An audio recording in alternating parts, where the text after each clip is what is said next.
time for the final word in sports all across the state.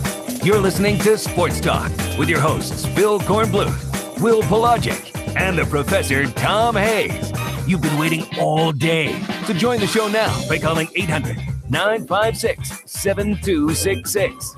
I recruited that state for a long time when I was at Tulane University, so I'm well aware of the arms that you can get in that program, the only SEC program in that state. They also hit over 280 as a team. They're fielding 972 as a team. It's just a team that you have to play really well. I think their record in the SEC is just indicative of how great the league is this year because they have 35 wins overall. So to me, that their RPI is within striking distance of hosting. So my guess is they're going to give everything they have this weekend to play their best baseball to try to finish strong, just like we are. There's still work to be done. We do control our own destiny. That's the good news. And is that a possibility that we could be sent there? It certainly does exist because of our potential seeding and where their seeding is. So if it happens, I think there are a lot of people that would be okay with it. It wouldn't be a concern to me. And a pleasant good evening to you and yours, and welcome into Sports Talk, South Carolina Radio Network on this Thursday, the 17th day of May, 2018, along with Phil Kornblue, Professor Tom Hayes, yours truly, Will Pelagic, here with you. A lot to get to today. Yesterday's show might have felt like a sprint rather than a marathon. We went through a lot of topics in our 90 minutes before SC Wild. We'll try to unpack a little bit of what we brought to you in that very condensed time frame yesterday, including an update on what's happening with Josh Bell, also some of the NCAA tournament projections from Baseball America and D1 Baseball. We did the D1 Baseball one earlier this week, but we also need to get to what Baseball America had to say. We'll talk about the new AD at Charleston Southern, possible expansion in the NCAA tournament proposed by the ACC. We'll talk to the USC softball coach Bev Smith on their team's regional this weekend. Also, our usual Thursday staples with the money coach Fran Halloran in our second hour. Mike Morgan of SEC Network and ESPN will join us at the bottom of this hour. And of course, Clemson and Pittsburgh underway right now. No score there. South Carolina and Texas A&M getting underway in our second hour. We'll hear from the head coach of the Gamecocks, Mark Kingston, on how he feels about the Aggies. But first, we start with the news that was the top story yesterday. Former now Clemson defensive tackle Josh Bell transferring away from Clemson. We had his head coach, Will Mitchell, on yesterday from Louisville. Corn, you talked to Josh today. What do you have? Yeah, talked to Josh, and, he is starting the process of figuring things out. He might have an idea of where he wants to go. He might not. A lot of people think it's just going to be a straight line to South Carolina. He did not say that would be the case. Tennessee has contacted him. South Carolina's contacted him as well. This was as of midday, and he wants to talk with his family, and he doesn't have to rush anything because he doesn't expect to enroll anywhere until August. So he's got some time to kind of sort things out. I asked him why he hired an attorney, and he said because he wanted somebody to talk to. He knew this attorney because he's from the Fort Lawn, Richburg, Chester area, and he knew him, and he just reached out to him for help in dealing with the rules and the things you have to do when you go through a transfer, and perhaps in there's some thought of an appeal to the NCAA maybe down the line to possibly try and get some relief and some immediate eligibility. Who knows what they might come up with. So, people were wondering, why would he hire an attorney? He said he just didn't feel himself and his family comfortable in dealing with the transfer rules and all that. And, I did not ask him anything about the stated reason for his transfer. That's what's been put out there by him and his coach and his lawyer. So, as far as I'm concerned, that's good enough. Yeah. And he does not know if he'll visit South Carolina or Tennessee or anybody else again at this particular time. Certainly, he's been to South Carolina plenty of times, and they let him know that they want him. He said he talked with Lance Thompson. He also talked with USC Compliance. USC Compliance apparently jumped in quickly here to get with him and I guess start checking out what they have to check out. And then he talked with Lance Thompson as well. So there's obviously big interest there on South Carolina's part. And I wouldn't see any reason why, considering his circumstances and stated reasons for leaving Clemson, why he wouldn't end up at South Carolina. Well, that's the thing. That there's two parts that I want to address about this. Number one, if your stated reasoning was family issues and family, a family situation, then why would you leave Clemson to not go anywhere other than South Carolina, number one, unless you were thinking about one of the other schools in the state? Although, again, it seems to me that South Carolina would be the obvious fit there, number one. And number two, there's been some chatter, not only on our Twitter, but just talking in general about the Belk transfer, about whether or not any contact took place beforehand in order to try and, possibly spur some interest. That wouldn't necessarily be appropriate in my mind, Corn, but from your standpoint, South Carolina just getting themselves involved after the transfer was made public. Well, I have no way of knowing otherwise. Nobody is going to say, hey, South Carolina talked to him 3 weeks ago. Look, everybody, the people on the dark web need to just go away. All you're doing is trying to stir up the trouble here. Clemson is happy. The kid is happy. And if he ends up at South Carolina will be happy. If there had been from a Clemson standpoint, if they had thought South Carolina had tampered, do you think they'd give him a free and clear release to go to South Carolina? No.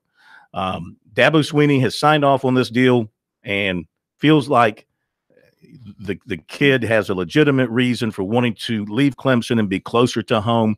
I say it's a win-win situation across the board. If there's any loser here, it'll be Clemson, because they lose a potential quality defensive lineman. And when they lose these players off of their team this year in bulk, they're going to be a little thin at the defensive line position. So they are the ones who actually stand to suffer the most. You know, Josh is going to be able to be closer to home.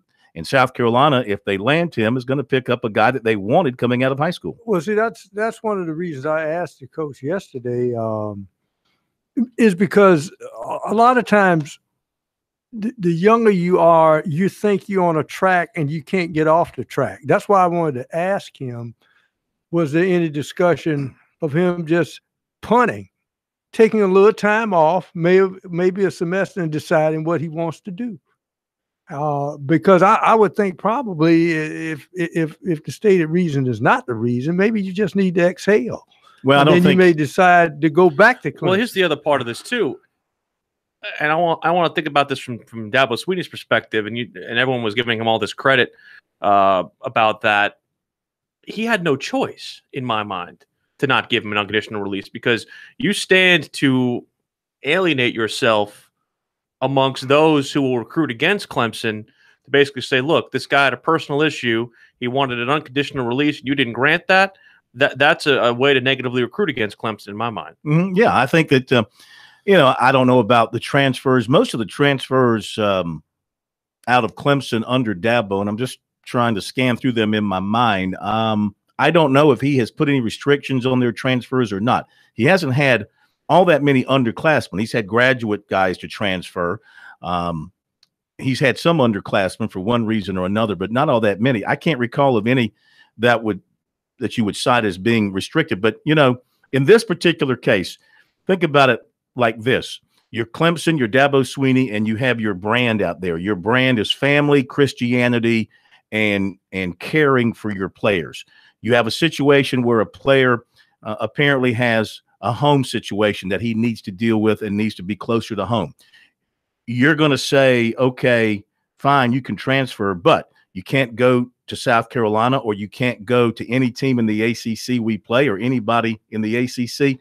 You will be skewered across the country, on the websites, on the dark web, on the talk shows, and you don't need that. You don't want that if you're Dabo Swinney, because you spent 10 years building this brand of Clemson family. Could be so I think they actually self-character assassination in a way. I think by taking the position they did, even though they have to swallow hard about losing a potentially good player, and I think they come out of it looking good. They do. And we'll see what happens. Again, this story will continue to develop. Of course, when we find out anything, we'll let you know. Pittsburgh has gotten its first man out on the bottom of the first inning against Clemson. We'll give you a preview, or at least a preview of that series, and also South Carolina and Texas A&M. Looking back at some of the NCAA tournament projections, and how did Brian Bowen do today at the NBA Combine in Chicago? Angelique Felton speaks on Twitter. All that and more on Sports Talk next.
Sports Talk is the sports talk show of Main Street, South Carolina. From the coast to the mountains, we cover it all.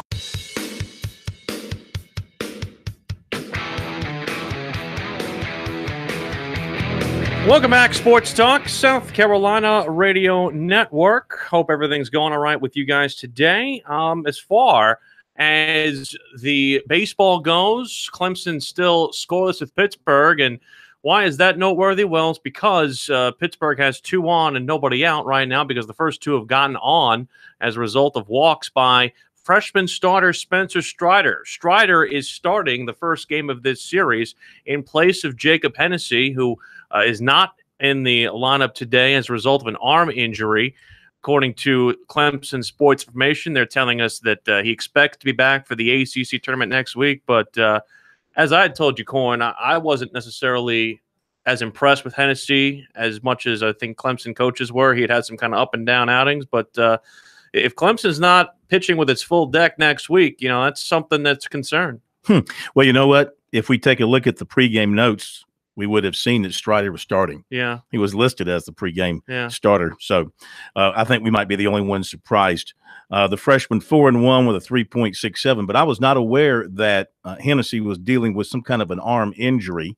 I guess coming off his last start, he must have done something then, and they went ahead and scratched him for this weekend, hoping they can get by with Strider in the bullpen tonight. That's probably how they're going to have to work it. The bullpen is deep. That is one thing that is their strength. You could say that pitching staff, they have a lot of arms out there that they trust. But again, having to have a bullpen day, so to speak, on the first day of the series is not necessarily the recipe for success. So we said South Carolina is at Texas A&M. That game kicks off at 7:30 tonight at Bluebell Field in College Station. Of course, the regular Friday night starter will start on Thursday because of the series being moved up a day because of the tournament. Logan Chapman will do so today. But no T.J. Hopkins. But no T.J. Hopkins in the lineup as well. That's too bad. South Carolina just has had that year when they can't get everyone. They had a nice little run of like 2 weeks keeping everyone together. At LSU, Ole Miss was basically the 2 weeks that they had those 2 guys ready. It's unfortunate, and it's got to be, important for them to get him ready for next week. South Carolina goes into this series in a position still, depending on how things play out, to avoid playing on Tuesday. It's not locked in yet, but they've got to take care of their business and hope that they get some help as they go into this series at Texas A&M tonight. The Gamecocks are 15-12.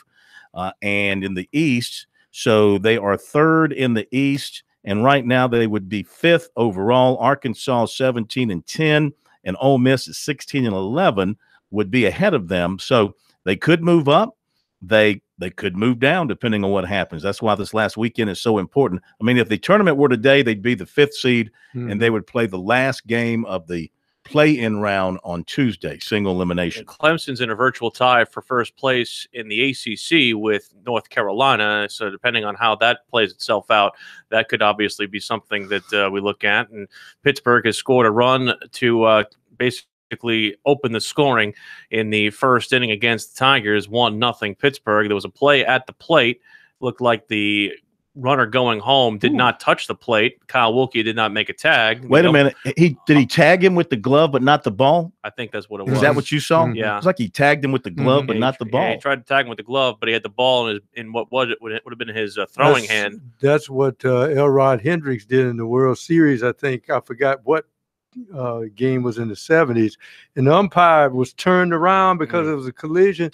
He looked around, he saw the mitt on the guy, and he called him out, and the ball was in his hand. But back in those days, you couldn't reverse a call. So the good old days. The good old days. You guys. Yesterday we I long for the good old days. Yesterday we had South Carolina Athletic Director Ray Tanner on. Why that's important for Gamecock and Clemson fans is that he is on the tournament committee for the NCAA Baseball Selection Committee. He is the chairperson there. If you missed that interview, you can go on SportsTalkSC.com and find it. The new NCAA Baseball America projections that came out yesterday, we didn't get to yesterday. Clemson projected as a number 8 national seed, hosting a regional with the Gamecocks, along with UNC Greensboro and Yale.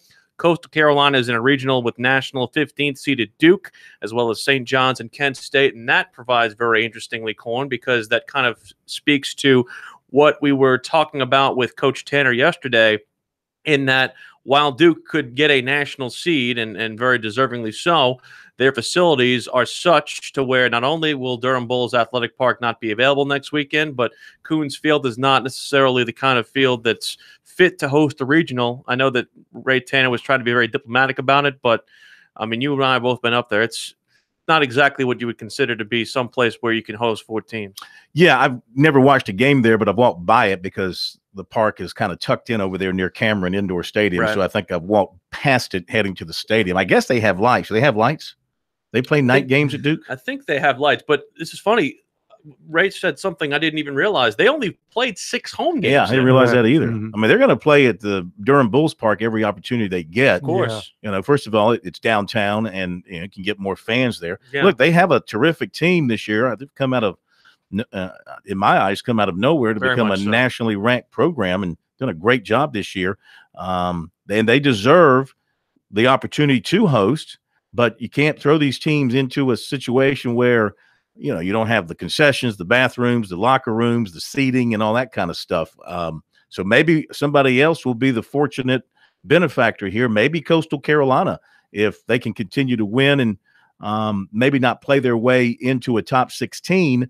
If they're just on the outside, they might make them a 2 seed, give them the host, and make Duke the number 1 seed. Coombs Field does have lights, by the Okay. way. Although I'm looking at them right now, and I'm not impressed. Well, Flashlights don't count as lights. I would think probably. I hate the stadium shame because, again, we are blessed with 3 very state-of-the-art stadiums for the 3 biggest teams in our state. You got to remember now that Duke is a private school, and Right. you're not going to. Oh, yeah, right. Crimea River. Huh? They don't have money Yeah, to put together a nice facility? They do, but you know, What's their endowment? It's a little bit. It's a little bit. They could They're not putting their hands in that endowment. They could take a 10th of Coach K's salary and They will dress up that not. field. They will not put their hands on that. tell you what, endowment. Mr. Strider's not going to be long for this game if he doesn't get this last out of the inning, because this potentially could put the Tigers in an early hole. But we've seen them all year long, of course, come back from these situations. In fact, he does get out of it. Maybe they can play it at the old Durham Athletic Park where they filmed the movie. Is it still around? It's still there. Yeah. Well, It's like down the street from the DBAT. I'm thinking it's going to Coastal. Can Annie Savoy make that happen? I mean, I wouldn't think Duke would be upset if they didn't play but 6 games at home. Any diamond is their home at this point. Yeah, you can't play this here. You can't play it at the stadium. I'm sorry. Jalik Felton today. Everybody's kind of keeping a watch on what he has going on. And he has protected tweets. So I couldn't read his tweet, but I talked to somebody close to him who did see his tweet and who's gotten some phone calls about it. And he tweeted out basically, and I'm paraphrasing here, not word for word, decision coming next month. My mama is going to eat, is what he tweeted. What does that mean? Yeah.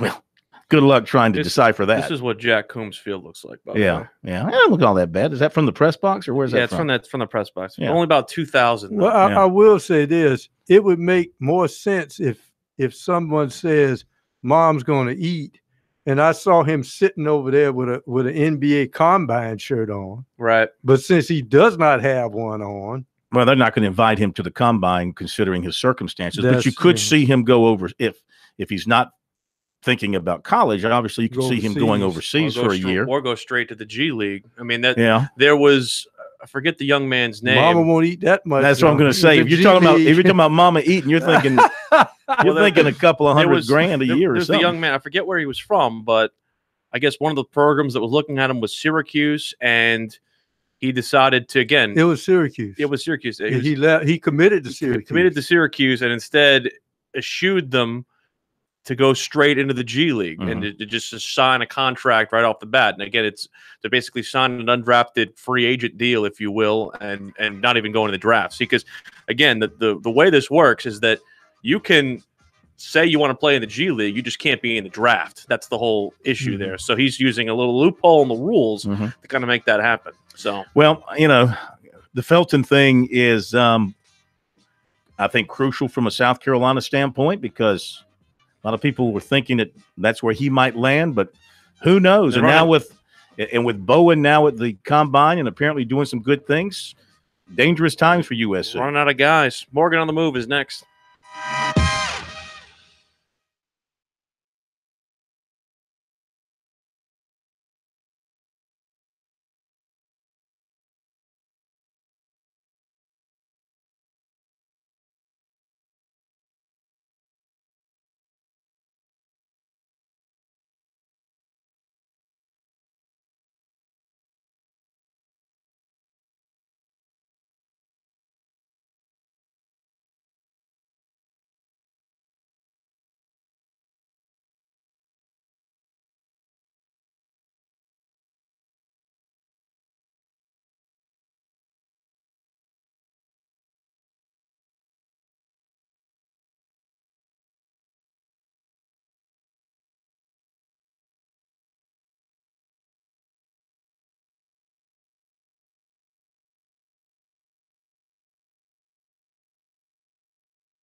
Welcome back, South Carolina Radio Network's edition of Sports Talk. Hope you're enjoying yourself today. Willie P, along with the Corn and the Pro. A little bit on Bowen, this whole situation. And again, from what we're hearing, he is starting to kind of get inside the minds of these NBA GMs who are attending the NBA Draft Combine in Chicago. And you kind of wonder whether or not that starts to maybe get him towards thinking about leaving. Looks like we won't know anything from the NCAA's perspective by May the 30th, when it is basically the deadline for him to pull out. Did you see the tweet by his attorney? Yes, he said basically trying to ramp up the do something. Basically, what he said. Yeah, ramp up the urgency from the NCAA's perspective. And again, none of us is going to say whether or not this is fair or not. Obviously, we know it's kind of not fair for the kid, but at the same time, it's a tough decision. I wouldn't want to make it. Well, here's the thing: if he gets the hint that the NCAA is going to sit him a half season or 10 games, whatever the case may be, he might look at that and say, you know what, screw it. This just ain't worth it to come back. And then also, if he's one of those guys that if he comes back to South Carolina, he's only back for one season. Right. And he gets good reviews here from the combine, from the NBA people. They might tell him, hey, go back to school for a year and then come on out. And then he finds out from the NCAA, well, you're going to have to sit half a year, or you're going to have to pay us this amount of money, refurbish this money, whatever the case may be, return this money that allegedly your father took, or your family took, whoever it was that took it.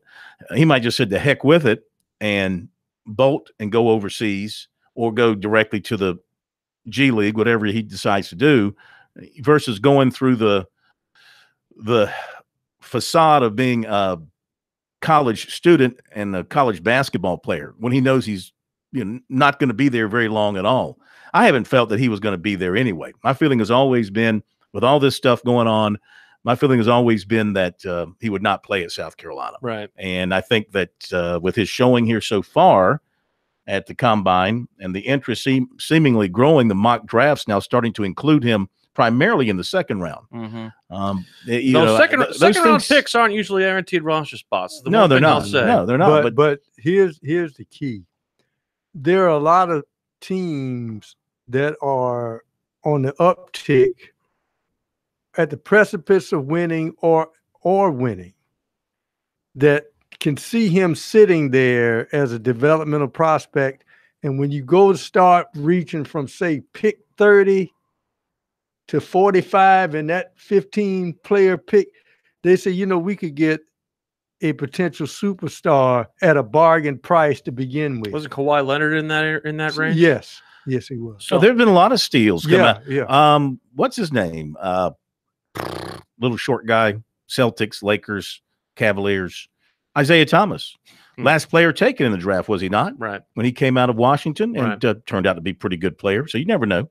It's such an inexact science, and it really, I think, kind of goes back again to more of what we heard about from the Rice Commission and the stuff that Frank Martin has said, and other coaches kind of echoing that. Also, Brad Brownell did so as well at the Prowl and Growl event. They need to be able to be given the opportunity to go through the draft process and then decide, much like what baseball is doing. And the baseball model seems to be the one that works the best. I know it really is concerning for coaches about, the possibility of roster turnover and things of that nature. Well, then maybe move the recruiting calendar to accommodate where the draft is. Recruiting calendar.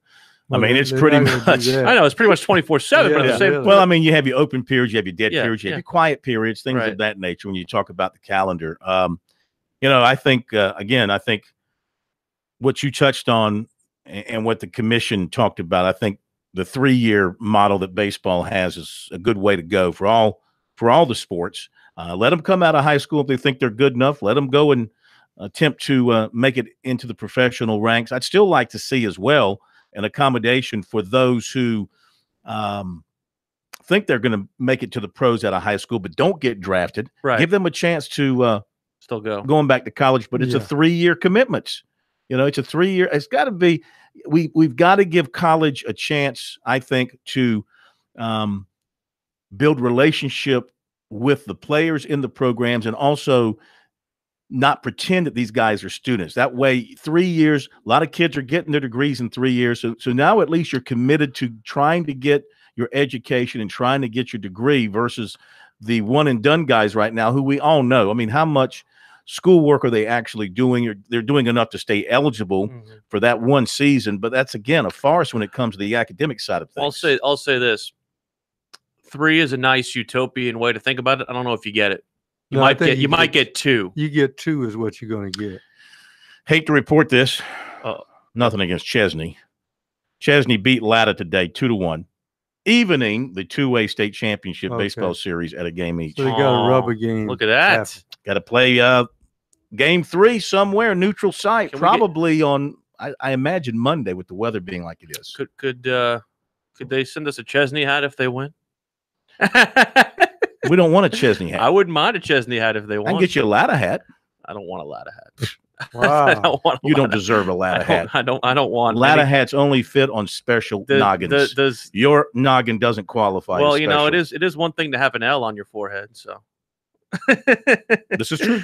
Just say it. This is true. It fits. They took the L. They took the L today. Very disappointing. Very disappointing. Jeff Barber, we touched on this yesterday with Ray Tanner, is the new athletic director at Charleston Southern. Of course, a fundraising background at Furman and South Carolina. It seems to me that this is kind of the natural track for, you know, these new ADs who pop up, you know, whether you have a fundraising or advertising marketing background. That's kind of where the new crop of ADs are coming. And in our minds, it looks like a pretty good move for them. Oh, Jeff's a tremendous guy. He learned under Mike McGee at South Carolina, was the head of the Gamecock Club. And then he goes to Liberty. And of course, Liberty is indeed a giant.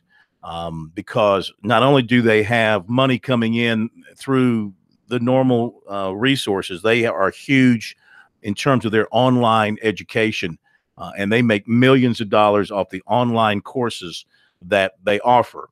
And that some of that gets into the athletic coffers. That's why you go to Liberty, you are blown away by the facilities. Yes. Nice. And so they are also, it was announced today, they're leaving the Big South. Yes. And so where are they going? They're going to the Atlantic Sun. They're basically switching places with USC Upstate. Okay. It's basically it's a 1-for-1. Upstate's going to the Big South. Liberty will go to the Atlantic Sun, but they will keep their football FBS independent. That was one of the big bugaboos with the Big South, the fact that they moved their football up. Yeah. And so Jeff's a really nice guy, and he something happened there at Liberty at the end for him. You know, he fired Jim Toman as the baseball coach there. After Jim had gotten Coastal to within like a run of the NCAA tournament. Liberty. What'd I say? Coastal. I'm sorry. They were playing Coastal. Yeah, they lost to Coastal. Remember, the year Coastal won the national championship, they beat Liberty 1-0 in the Big South championship game. If Liberty wins that game, I mean, maybe Coastal goes to the tournament as well. But Liberty came that close to going to the tournament, and Jim got fired. I think it was after that season, I think. And now you got them both in Charleston, Jim being an assistant coach at the College of Charleston and Barber about 25 miles up the road at Charleston Southern. But Charleston Southern, it's a tough situation because they need facilities. They have been promising Barclay Radeball a new basketball arena since 2012, and it ain't happened yet. The Buck Dome is still alive, not particularly well, but it's still alive. You are basically 900 seats in all. You're basically third in line in a 3-school city, basically, when it comes to that. No doubt. Between the Citadel and College of Charleston, you are third fiddle, and that's not a good place to be when you're other places to kind of go in. They don't have a large alumni base, and they don't have many, big student body. So raising money is a difficult thing, but that's what he is taking on, knowing that that's his primary task, is raising the funds to perhaps build a new basketball arena. Maybe for more fundraising, you go back to the original name of the school. Baptist College. The home of Warren Pepper? Probably not. The ACC is a little off their rocker with one of their latest suggestions for the NCAA basketball tournament. We'll get into that as well as recruiting coming up on Sports Talk.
Now back to Sports Talk, South Carolina's most listened to sports talk show for more than 30 years. Sports Talk, South Carolina Radio Network. You know, we were talking about Charleston Southern, and I'm pouring one out for our friends in the Low Country tonight, and basically over the next month. If you haven't been down to the Low Country lately, the Wando Bridge over 526 is closed and apparently is causing a huge traffic congestion nightmare in the Low Country. And we've been hearing from some of our colleagues down there, not only in the media but elsewhere, about how getting in and out of the city has just been really just a hassle as a result of that. Yeah, it's a heavily traveled thoroughfare. And boy, when you got something like that causing a problem, I can imagine it gets backed up on the best of days, especially during drive time. And so, you know what? I always tell people, if you're stuck in traffic at Malfunction Junction or on the bridge in Charleston or on 85 in Greenville, just sit back, listen to Sports Talk, relax. You'll get home soon enough, and you get more of us because, you know, when you're listening to Sports Talk, you're listening to numero uno. And 28 affiliates we certainly thank. Also on Sports Talk SC on Twitter with our Periscope. You can also find links to any way to possibly watch us on our website at sportstalksc.com. Clemson and Pittsburgh underway. It's in the top of the third inning. Pittsburgh with a 1-0 lead that they got in the opening inning. Clemson's got a man on with one out, and Logan Davidson at the plate. We'll keep you updated on that.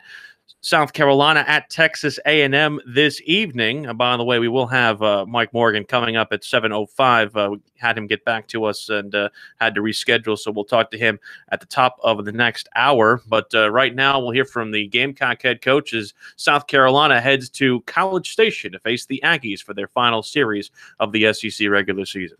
Well, I don't think comfort is ever a word you use as the coach in the SEC. It's just, where are you and what do we need to do to improve our standing? Obviously, at this point in the season, being in the top 5 in this league is, I think, is a pretty good standing for where our club is and where our program is. So, that being said, we're just going into this weekend trying to win the next game, as we always do. So I think we're on pretty solid footing right now, but we don't take anything for granted, and our job is to go out and play great baseball in our next game.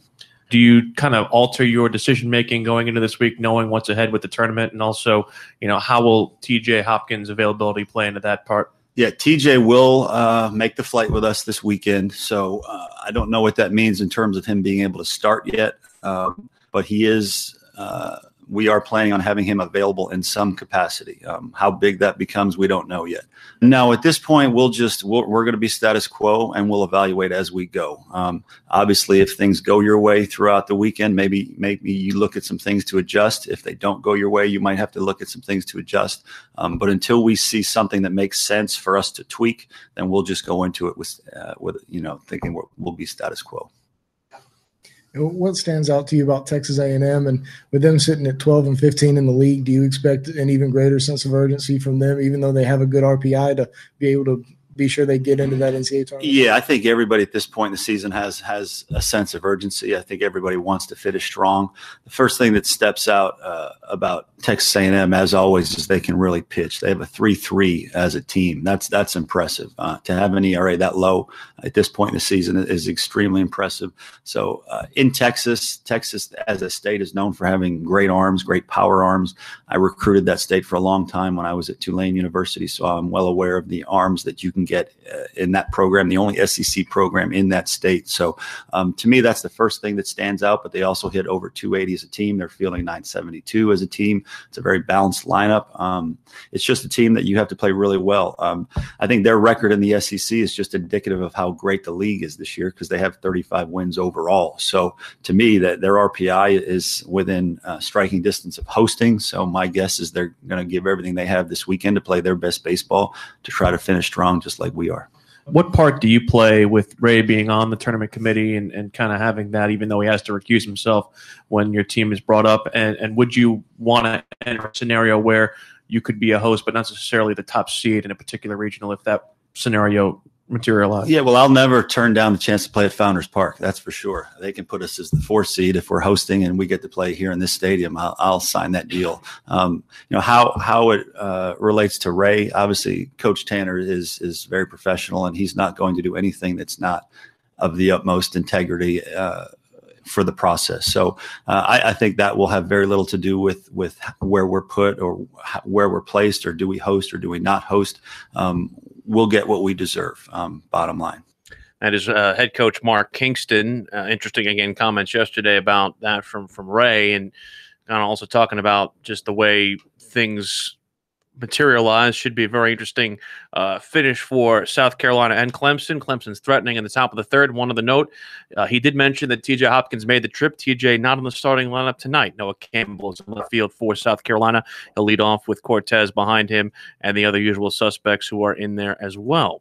Now, if you're South Carolina, you want to get that first game, because I said when they were 9-9, if they can get to 16, they're sitting pretty. Maybe not avoid the opening round of the tournament, but still 16 wins in the SEC out of 30 games is nothing to sneeze at. But this is a dangerous Texas A&M team, because they were left with a bad taste in their mouth in Fayetteville. They don't like to get swept. But now they're back home, and they're going to be dangerous. Back-to-back singles for Kyle Wilkie and Seth Beer have put Clemson on top 2-1 in Pittsburgh. That should give Wilkie, I think, a 20-game hitting streak. It's crazy.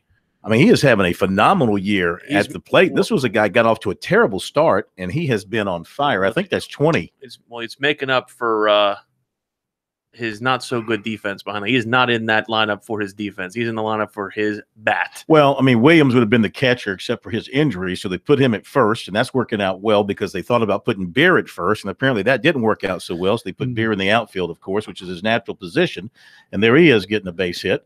And Wilkie has been clutch at the plate and has done a good enough job behind it, and the Tigers have taken the lead. I wouldn't mind a Beer at first. Although I'm sure you wouldn't mind a Well, beer at second. you remember years ago when they thought they were going to rest him, and they put Hank Aaron at first. Hank said, look, I think a lot about the science of hitting, and I can do that better standing in the outfield than I can at first base. Your Yankees did that with Yogi Berra. Rested him whenever he was catching. They put him in left field. They just added 2 more on a Chris Williams single. So recruiting for you. Yeah, I was going to just say, though, the SEC games that will affect South Carolina and its standing for the SEC tournament. They got to keep an eye on Arkansas and Georgia. Got to keep an eye on Kentucky and Vanderbilt and Ole Miss. And Ole Miss is the other one that they are kind of battling with for position. Ole Miss is playing Alabama. All right, recruiting. We talked about the story with Josh Belk, who we talked to today. Again, transferring from Clemson, as you know, family considerations. He tells us that it's not something he expected to have happen. Nothing bad against the university or coaching staff. I appreciate everything and them taking their time to coach me and give me the opportunity, but sometimes things just happen and you have to move on. He's already been contacted by USC and Tennessee, USC compliance, and defensive line coach Lance Thompson. He said he just wants to make sure he makes the right decision. This is what Lance Thompson had told him. Make sure you make the right decision. They would love to have him. And he said basically they just got into some more recruiting stuff that he's heard before. Of course, USC was high on his list when he committed to Clemson back in January of 2017. He said he's going to be talking with his family, praying, making sure everything falls into place. And he said he's not sure if he'll visit USC and Tennessee again. Of course, he's been to USC multiple times. And he said he'll wait until August before enrolling at his new school. Between now and then, he plans to keep himself in football condition. Defensive back Johnny Dixon of Tampa recently trimmed his list to USC, Penn State, Alabama, Miami, and Ohio State. And Travaris Robinson is working him very hard. USC's offer was the first one for him. He said they have stuck with him throughout the whole recruiting process. And he's told him that Robinson has told him that he's the number one cornerback for them. And so they continue to recruit him hard. Will Muschamp's been in touch with him as well, and he plans to get back to USC for summer camp. He's been to several summer camps at USC over the years. He's also been to Florida, Florida State, Alabama, and Tennessee. I got more. We'll do it after the top of the hour.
you.